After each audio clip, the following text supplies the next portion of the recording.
Okay. Page 195.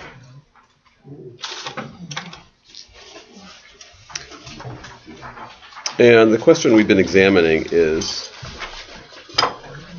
are workers allowed to add something to the produce that they pick to make them more appetizing so they will eat more? So that's been the question. And that's going to trouble us for several weeks now, that question. And the first stab is they have this teaching. So I think what I'll do is I'll start on 195.7. We did this a bit last week. So page 195, verse 7, Risha'im po'alim l'tabel pitam batzir. So workers are allowed to dip their pita into salt. It's actually salt water, brine, seer. It's a kind of water. I'm looking at it and I'm thinking it's not necessarily brine. Anyway, a kind of, could be vinegar and water. But kadeshi yachlu anavim harbeh. It was meant as an appetite stimulant. So workers are allowed to stimulate their appetite so they could eat more and more grapes during the day. Okay, so that's meant to be an answer to the question, can they add something to the grapes to make them more appetizing? And the answer seems to be yes, because they are allowed to artificially stimulate their own appetites with this appetite stimulant, dipping the pita into the brine. Okay, except that it's not an exact parallel, because then we're going on now, 9, La'achshure gavra lo kami bayalan. That's actually affecting the person himself, the worker himself. It's affecting his appetite, and that's not the question. The question isn't whether the worker can do something to himself to increase his appetite. It's this. Ki kami bayalan. The question is, what we're asking is, La'achshure pera. Can they do something to the fruit itself?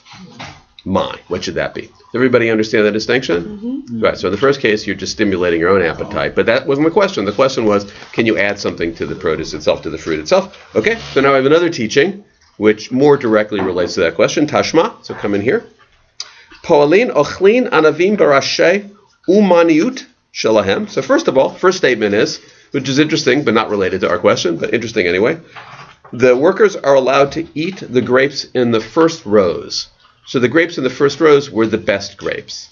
So whatever that means, I don't know what that means. First rows. Rows of what? I'm not sure, but it doesn't matter. They knew what they were talking about, and the workers could eat the grapes that they felt were the best grapes there. Okay. So and you could imagine maybe a restriction. The workers can eat whatever they want, but those grapes over there, those are the grapes we're saving for the big, right? Those are the prime grapes. So that's for the boutique markets. We're saving those, so don't eat those. It seems reasonable, but it says no. The workers can eat those grapes, whatever grapes they want. But here it says uvilvad, as long as shelo yehafu baor, as long as they don't cook them, parch them. Okay, so that seems to answer it, because parching them, in fact, that's exactly what we asked to start this discussion off. Now that you can extrapolate from that to add salt, add sugar, whatever you want to do, but the question starts with, can they burn them? Can they cook them? Can they parch them? And here it says, no, you can eat the best grapes, but you can't parch them. So we should be done with the discussion. Okay, but turn the page, and we're not done with the discussion, because this actually adds another wrinkle here, which I enjoy. Well, it's not something I would have thought of, because it's looking behind that prohibition. So what's behind that prohibition that the workers can't? Because one thing that might be behind that prohibition is that you want to save the owner. Because you don't want the owner to be taken advantage of. But here's another possibility. Hatam mishum bitul malacha. So it could be, the reason there could be because the worker would be taking time out from his day when he should be picking. Bitul malacha means waste of work. So rather than working, which is he should be doing, he's cooking. He's taking time to cook. He's taking time to cook the grapes so he can eat them. So you can imagine, like, you're working and you're shoving some grapes in your mouth. It's not interfering with your work. But if you're stopping to cook them first, then the owner is not getting his money's worth for labor. Okay. Ki kami bailan. Our question is, hecha deika ishto vana of my. Okay, but what if he's got his wife and children, or his wife and child with him while he's working? He hands off the grapes to his wife and child, and he keeps picking. They cook. So at that point, there's no bitul malacha. There's no waste of work at all. he hasn't interrupted his day at all because he's brought his own staff with him to cook. His staff is his wife and his children. So that's the question. Okay. So we still haven't figured it out yet. So keep going. Tashma, come in here. Lo yavhev ba'or. Right. You're not allowed to cook. V'yochal, and then eat. Lo yikmor ba'adama. You can't shove them into the ground. I think these were sort of buried stoves. People used to make stoves out of clay in the ground. You'd light a fire in the ground and then keep the insulation so it would be in the ground. So you couldn't put them there. So you couldn't heat them up in those little ready-made ovens that they had. Lo yafrich al gabei sela. You can't smash them onto a rock and then eat them. So smashing them on the rock. Steinsaltz has a whole discussion about what that means. I'll save you. You can read it yourself if you want. But apparently that could add to the flavor. Some things taste better if they're smashed than just straight like that. You can imagine some. First, I was thinking it's about nuts. You can't eat nuts at all unless you smash it against a rock. But it can't really mean that because the whole discussion is about enhancing flavor. So there's some fruits. Maybe it gets rid of the seeds. It just makes it more appetizing. Yeah. I was going to say some chemical reaction. Chemical reaction makes it sweeter. Anyhow, and you're not supposed to do that. Lo yafrich al gabei asela v'yochal aval. But here's the aval is always important. The one thing you are allowed to do, mafrich al yad al yad ve'ochel. But you can smash them together with your hands. You can smash and make it more tasty that way. Okay. So what have we learned from this? So it says again. No, it says again, all those prohibitions, the prohibition against cooking, because ostensibly this would prove that you are allowed to eat it. So you're not allowed to. I'm sorry, you're not allowed to cook it first. That's what we're trying, or add anything to it, because it says explicitly you're not. But here it comes to the same conclusion. It says hatam mishum bitul malacha. It could be again. All of these prohibitions are just because of you would waste time doing that instead of working, and it leads back to our original question, what if he has a way of doing it that's not going to waste time? For instance, if he has his wife and child with him and they do the burning. Okay. And then Hachanami Mistabra, and it says, well, yes, that's a reasonable objection. Because if you think it's a general prohibition against making the fruit taste better, so you eat more, if that's what you think is driving those prohibitions, that he's not allowed to do, Selamai mituke paraika. So now they're asked the question: how would smashing the fruit on a rock in any way improve its flavor? Okay, that's the question I asked also, and then they have an answer. Maybe you can look on. I don't know if you have it on yours. It's on the left where it says. Well, first I'll read this. Efshar de lo mimting porta, and this says that basically it says it'll make it taste a little bit better. If you smash it on a rock, studies have shown, because 8 out of 10 consumers report it tastes a little bit better. So that all that is about. So it is about improving the flavor. Okay. So it is, and we haven't answered the question yet. So we haven't answered the question because what's behind it might not be saving the owner from the worker eating too much because he's adding flavor to the produce. It may just be an issue of waste of time. He's spending the time doing it. Now, in some ways, that makes some sense too, because he is allowed to smash it with his hand, and smashing with his hand is the one thing that doesn't take extra time. Because while he's smashing with his hand, he could be picking with the other hand. Okay. All right, but we're going to keep going. Page 197. Okay. I like the way Steinsaltz says just by the way, on 196 in the marginal comment, certain footsteps are rendered edible by prolonged pounding in a hard vessel. Pounding fruit against a rock does not greatly affect the taste, but does make it a little sweeter. Rabbi Steinsaltz himself. It releases some of the juice.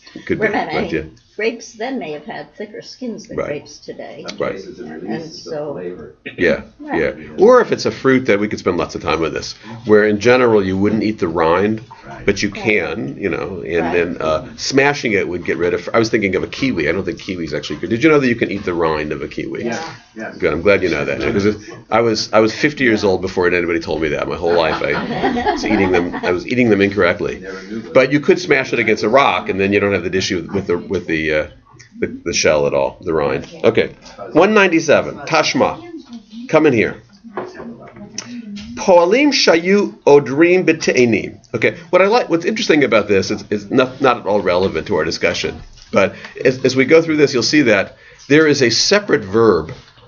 There's a bunch of verbs here which all mean harvest, but there's a separate verb for each product that you're harvesting. Oh, interesting. Yeah, so odrim b'te'enim means picking figs or harvesting figs, but the verb there is ader.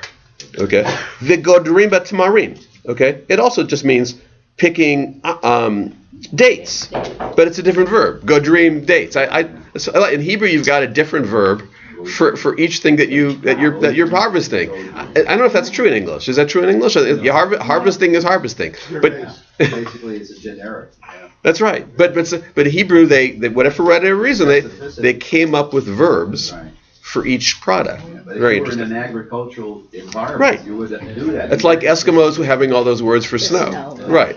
There's lots of words for picking, for harvesting. It depends on the product itself. I'm wondering if in modern Hebrew that's still the case. I don't know. Uvotzrim ba'anavim. So botzrim, again, another word for picking grapes. And for zaitim, which is olive, it's umoskin b'zaitim. All these things mean picking or harvesting. Okay, so all those workers in those various produce, hare elu ochlim ubturim, those can eat whatever they want, and they are exempt from tithing. So remember, in general, we had this before, but in general, whatever brings you benefit, certainly eating it is the purest example of giving you a benefit, you have to tithe. But these workers don't have to tithe. Why? Shetorah ziktalahem, because it's a benefit that the Torah gives them specifically. It says in the Torah you can eat them. Yeah. I know, I like that. So but here it's not the union, it's the Torah. It's the Torah. So go argue with the Torah. It's there in the Torah, so they don't have to tithe. Okay, but bipitam lo yachlu, but they can't put them in pita or with pita. Unless they get explicit permission, so they contract with the owner. Then they can eat them with pita. Eating them with pita, the implication here is it makes it more tasty, so they'll want to eat more. So they can't do that. However, they can if they agree ahead of time, and it's apparently not so uncommon. But they can't dip them in salt and then eat. Okay, so they can eat them with bread, but they can't, which I guess doesn't enhance the flavor as much as dipping them in salt. And even in Israel today, there is or in the Middle East, there is a custom of dipping some fruits in salt, like almonds, for instance. You get off the tree, you dip them in salt. So, but it says you're not allowed to do that. Okay, which seems to answer our question. So, answering with the question being, can you add something to the fruit artificially? Okay, and the answer seems to be a categorical no, because that's the closest to cooking. But let me keep going. Melech vadai ka'anavim b'davar acher. So salt is definitely. So this is the question we asked. Salt is definitely. Okay. Sorry. Now we have to go back to the original question again. You don't have to. I'll look at it myself. The question was, can you parch the fruit? Is it like grapes where you're not allowed to add something else? Add a spice or salt or sugar? Or not? Or is it not like adding a spice or sugar? So this actually doesn't prove anything, because the adding salt to any of these things, any of these fruits, would be like adding something else to grapes, and we already knew that. So it doesn't answer our question, which is, can you parch the fruit itself? Can you cook it? V'lo yispot b'melech v'yochal. Okay. So it hasn't. We haven't answered yet, but before we see how, if we can get an answer from this teaching, we're going to object to the teaching itself. It's interesting. V'lo yispot b'melech v'yochal. Okay. So you can't dip in salt and eat it. Uriminu. Riminu means I have a contradiction. I have an argument based on a previous teaching from the Talmud. Here's the teaching. Hasocher et hapoel. Somebody who hires a worker, le'ader u'lekashkesh tachat hazeitim. So he's you hire the worker to le'ader means to an adar is a furrow, so it means to hoe. Hoe is to make. So you hire to hoe, Ulekashkesh tachat hazeitim. Lekashkesh just means to clean up, do some cleanup. In other words, this is a worker that's not harvesting. Okay, so not involved in the harvest, which I think we would understand right away isn't allowed to eat. It's only harvest workers that are allowed to eat. So we've covered that already. Right. But listen to what it says. Harei zeh lo yochal. So right away it says that guy doesn't get to eat. Sicharo liftzur, sicharo limsok. But if he hired him, it's the same guy here, to cut some grapes or to collect olives. I mean, again, these are just different verbs that mean to harvest. Sicharo lilaket, or to gather. Hareza ochelu patur. Okay, so if he's harvesting or he's gathering, if that's the job, in addition to making the furrows, because it could be both, in addition to hoeing, in addition to cleaning up around the trees, but if he's also hired at the same time to do some picking of the grapes themselves, or to separate them, to sort, okay? Hareo chelu patur, so he eats whatever he wants. He's exempt from tithing. Shatara zikdalahem, because the Torah makes them specifically exempt. I'm going to keep going though. Katzatz, achat ve'achat yochal. If he makes an agreement, make sure I get this right, he can eat them one at a time. Okay? So if it's grapes, you eat one, you put one in your mouth, you eat it, and then you take another one. If he made that agreement. Shtaim lo yochal. But you can't take two and put them in your mouth. Right. V'sofet b'melach ve'yochal. And he can dip it into salt and eat. All right. There, it seems like we've just solved the whole thing. Because, first of all, it's clearly contradicts a previous teaching which told us that you're not allowed to dip in salt. Right. This explicitly says you are allowed to dip it in salt. The problem is, it's not entirely clear what that last phrase refers to. The last phrase is dips it in salt. All right.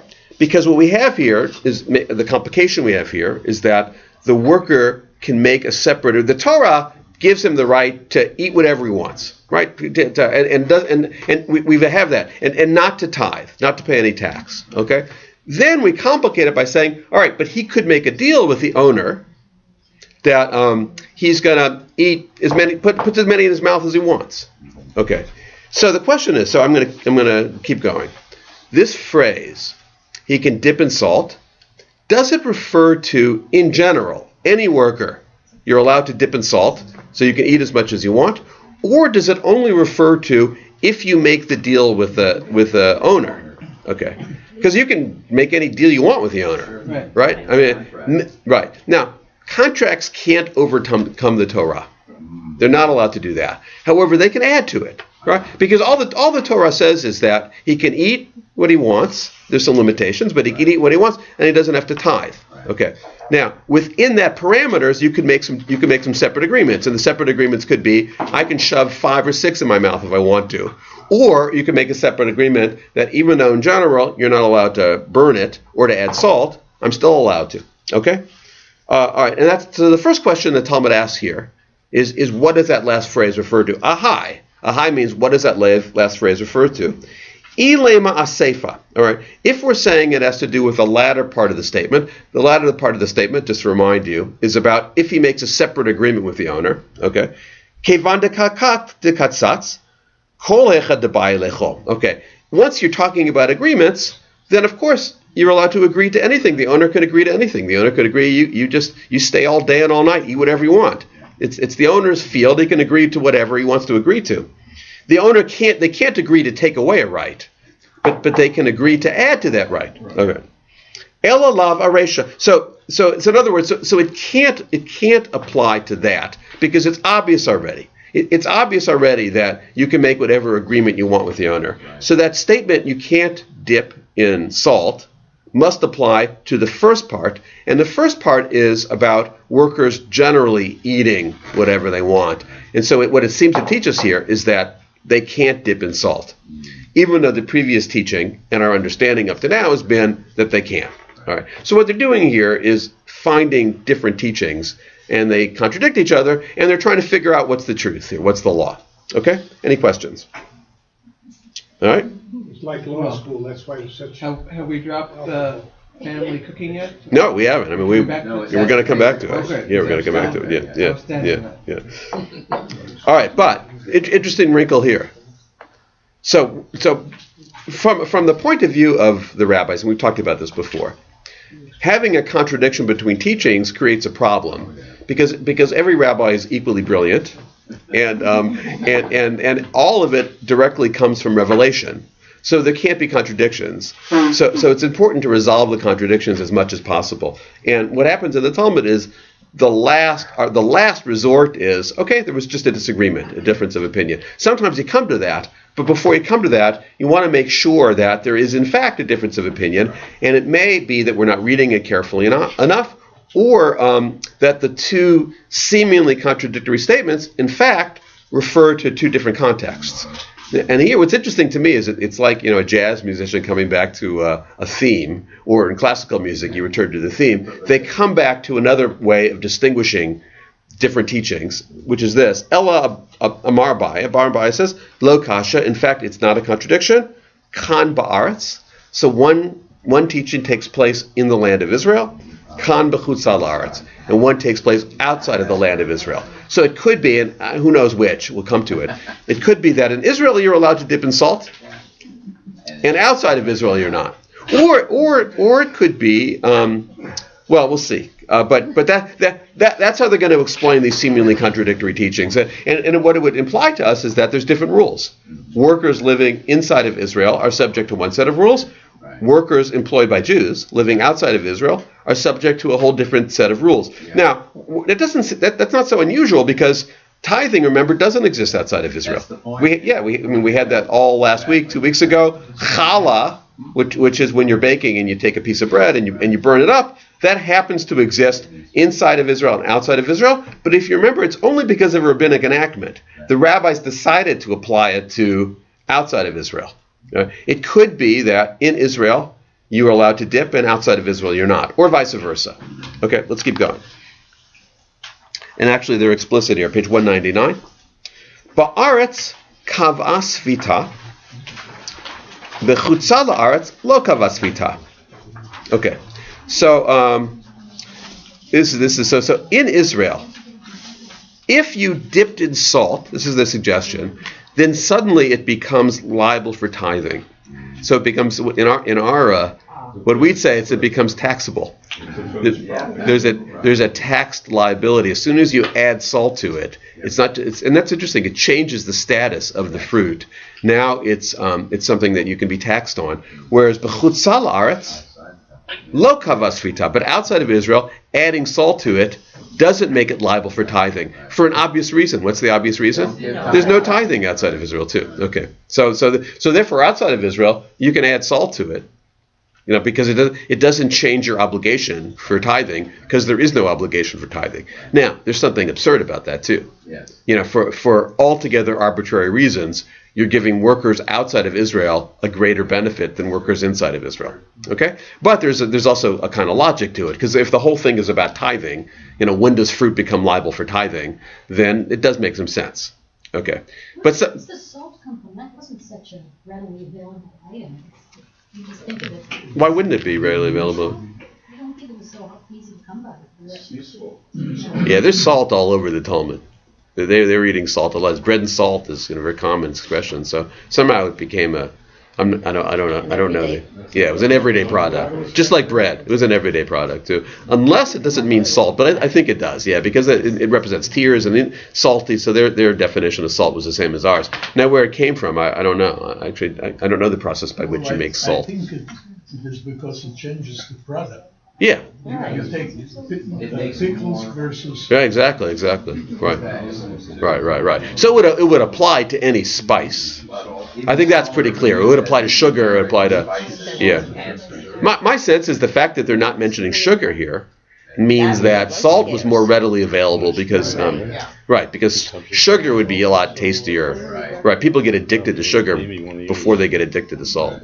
But just think about on Pesach, which we're coming up on, dipping things in salt water. Right. So it must have been a common thing. A common condiment, yes. In the Mediterranean, to have salt on your bread. Right, exactly. So, in the Seder, it's only unusual that there's two types of dippings, but the idea that there's dippings is something that was in the regular meal. Right. Okay. And one of them was salt. All right, we're almost done. Yes. We're arguing over salt. Amar Rava. So Rava now attacks this distinction and says ultimately it doesn't make sense. Mi ika midi de ba'aretz kavasvita me deoraita uvechutzal la'aretz lo kavasvita. So Rava says there wouldn't be a case where in Israel there you would become liable for tithing from the Torah. The law would be liable from the Torah. Uva chutzah la'aretz lo kavasvita. But outside of Israel, you suddenly wouldn't become liable for tithing. Umutar lechatchila, and therefore you'd be able to do it from the beginning. In other words, it's an awkward way of saying the point of the law is to limit what the worker's going to eat. So they wouldn't make a law. The rabbis wouldn't come up with a law that would make it easier for workers to eat outside of the land of Israel, but more difficult inside the land of Israel. Even though there's this strange logic that since there's no tithing, So Rava, all the thing is hypothetical because Rava lives outside of the land of Israel and he obviously knows what's going on there.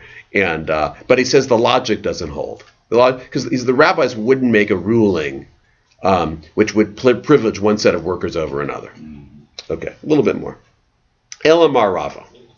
So now, and then Rava feels since he knocked that down, it's up to him to solve it. Ben arts, ben chutzal arts, chara lo kavasvita. If you only eat one at a time, so you're eating one at a time, then adding salt to it doesn't make you liable for tithing. Tarte, but if you eat two at a time, kavasvita, then it makes you liable. So if you're a chazer, you can be a chazer if you want. You can shove two in your mouth at once, but then you've suddenly got tax liability.